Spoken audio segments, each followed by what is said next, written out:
Hey everyone, it's Dr. Andrew Orr here. I thought I'd come on and I'd talk about the recent changes that we're seeing here in Australia around opioids. And as of June 1, there is a reduction in the amount of medications that people will be able to receive on a script.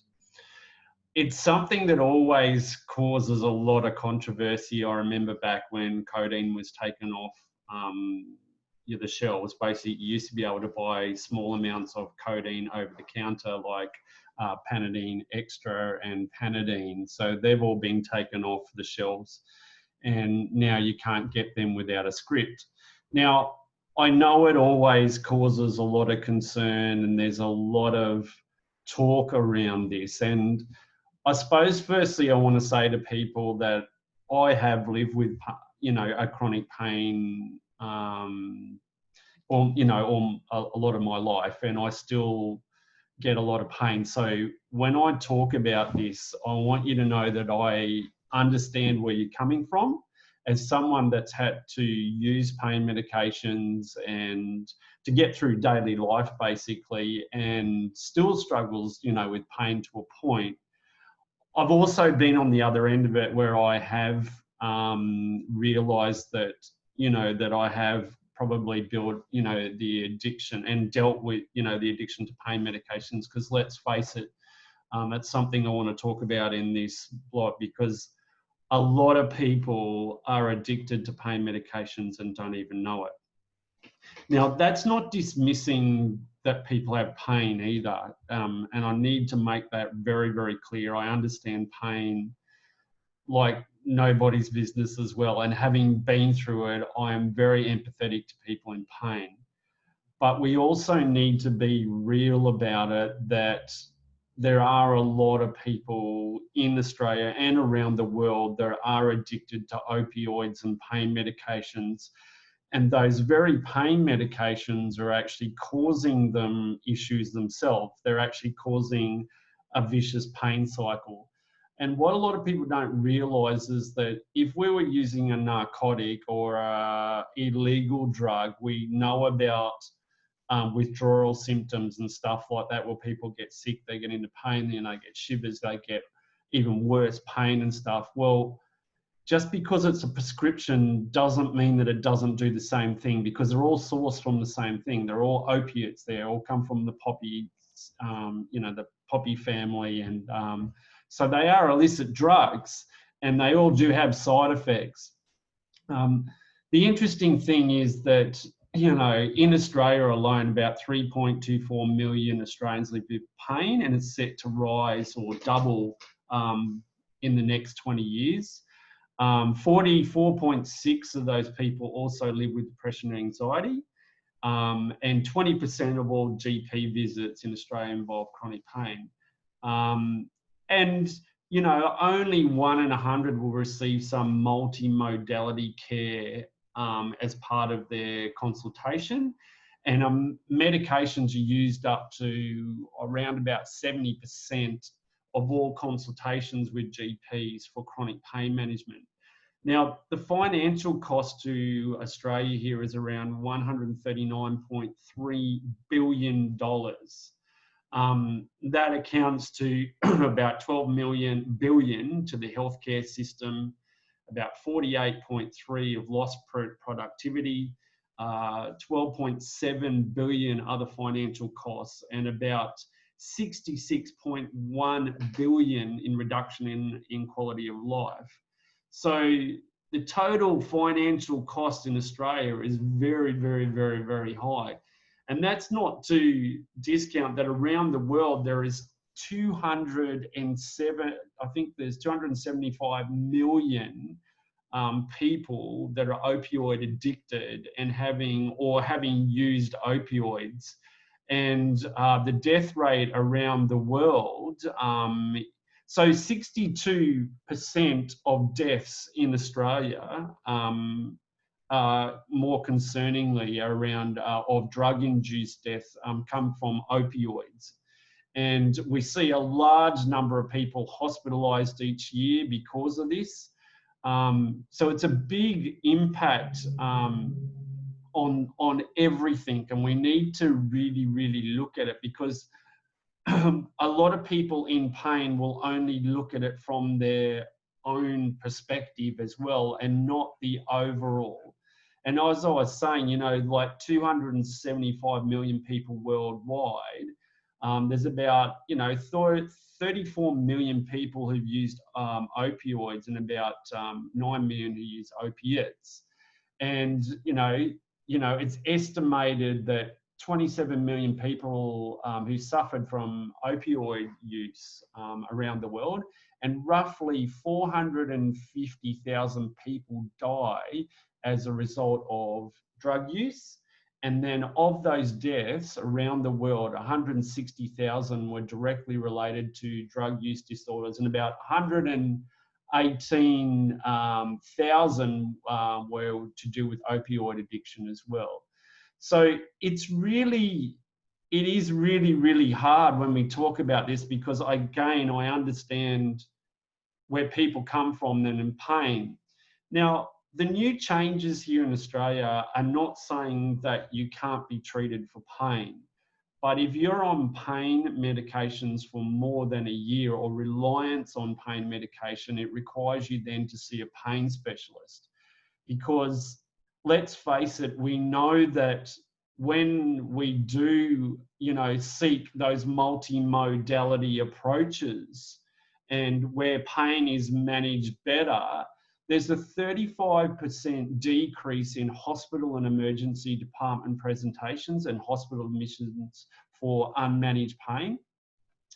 A significant portion of people with pain experience a decrease in depression, about 57%, and also have a decrease in their anxiety, around about 41% of people.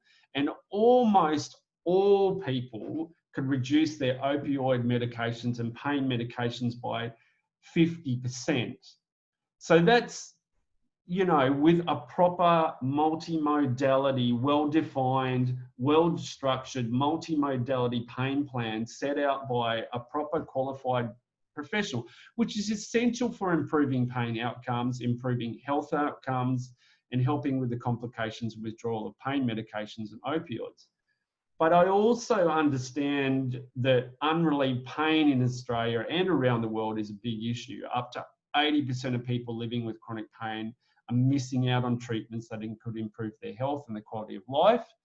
And also some of that is due to them not being able to access services, shortages in surgeons, shortages in proper pain specialists, and things like that. And we also know that a lot of people are missed and dismissed along the way. They are. And we see those people not taken seriously, and then those people lose their identity, they lose their status with their family circles, their work circles, their community.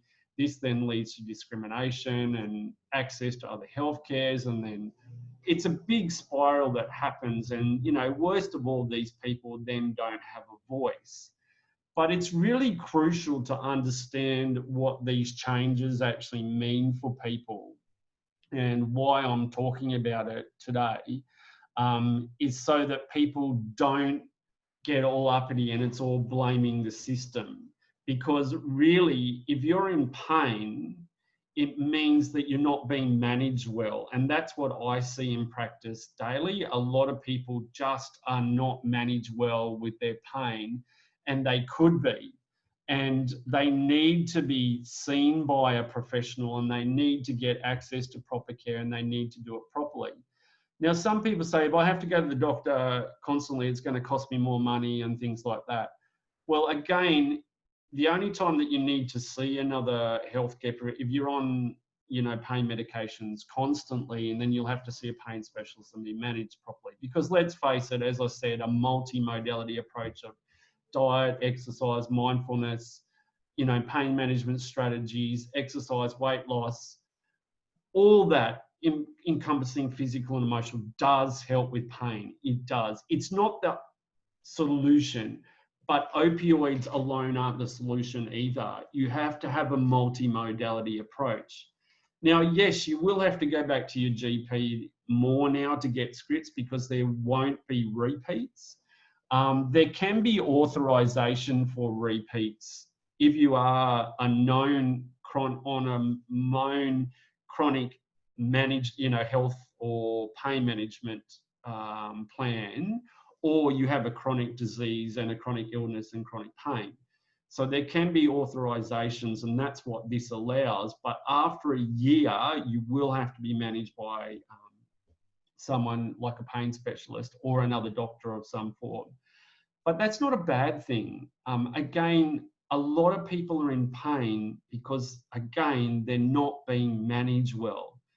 And again, it gets back to, we'll say people don't have the care. They say it's going to be an increased cost. But in Australia, we are lucky to the fact that there are bulk billing GPs that can get you on pain management programs. We actually have a chronic pain management program here in Australia that is Medicare subsidised. So we are actually very lucky, where there are other, people around the world in the US and places like don't have that.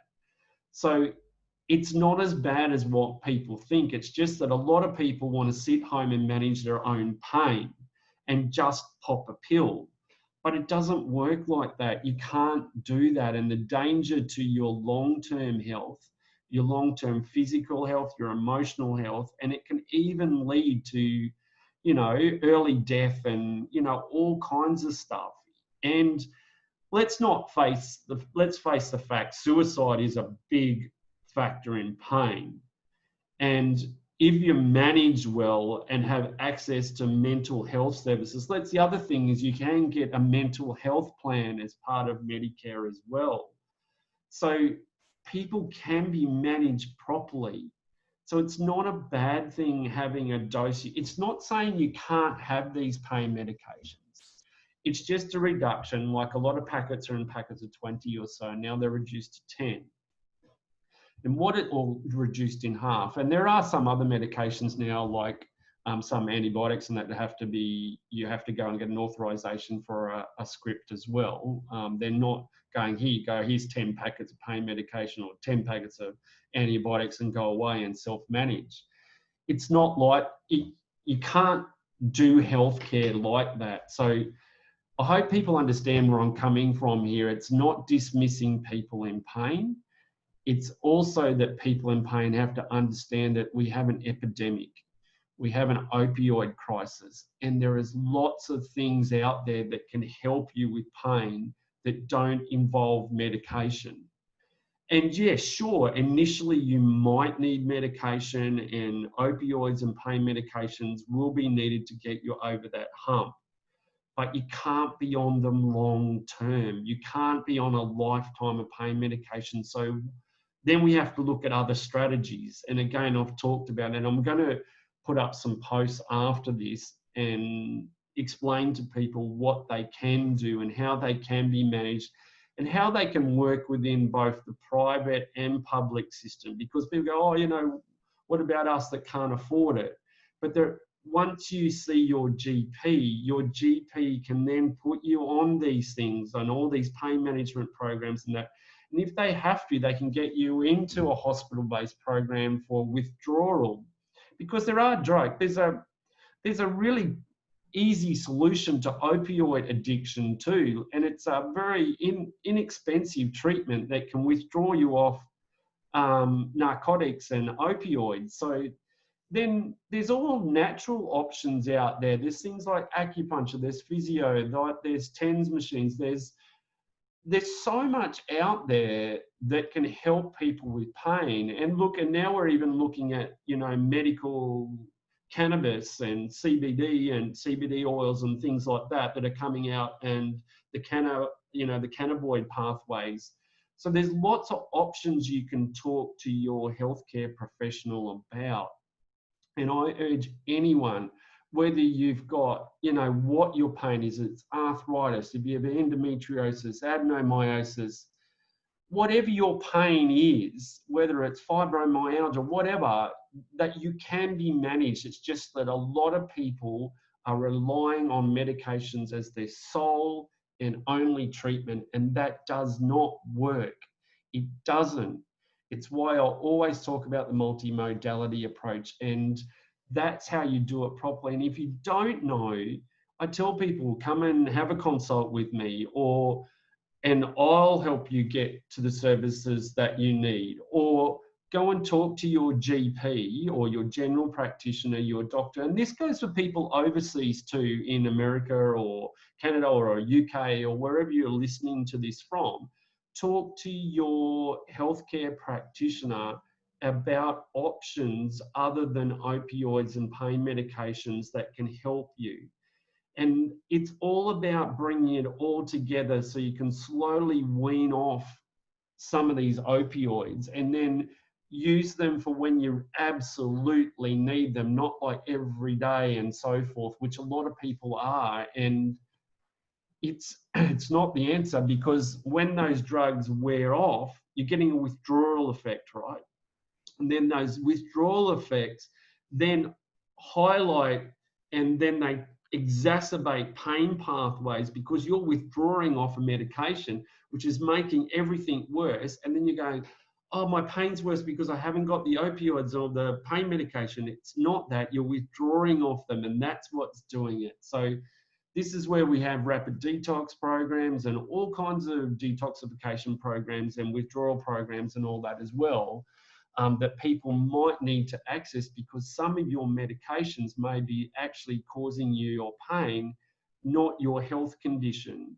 Sure, your health condition is part of that, but then it's about managing that health condition better too, if you know what I mean. So again, I hope people understand what I'm trying to say. It's not dismissing, it's about looking at this a little bit differently.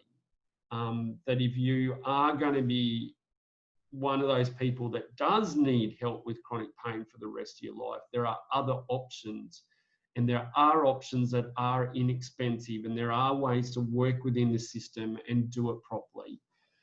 All right, thanks everyone. I just thought I'd talk about this because I know there's a lot of misinformation out there, and it is about looking at it just a little bit differently. And again, if you're not getting help and you're not getting the help that you need, one, always get a second opinion, talk to a news person. There's telehealth now. There's all kinds of strategies that you can implement through the pain management and pain strategy pathways and stuff like that, and chronic health management pathways here in Australia.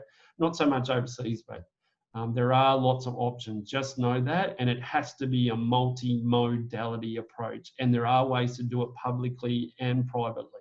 All right, thanks everyone. Yeah, best of luck to anyone. I do understand anyone that's in pain, and I feel for you. But if you are in pain mentally and physically, you need to go and do something about it and get managed better. And please, please do not rely on information from Google. Don't rely on information from groups, your friends, your family, all that kind of stuff. Yes, that's great support, but you need to rely on information from healthcare practitioners that can help you, that know these drugs, know how to treat pain and do it properly to help you, and even stop people dying of opioid addictions and opioid deaths. It's a serious issue. Take care, everyone.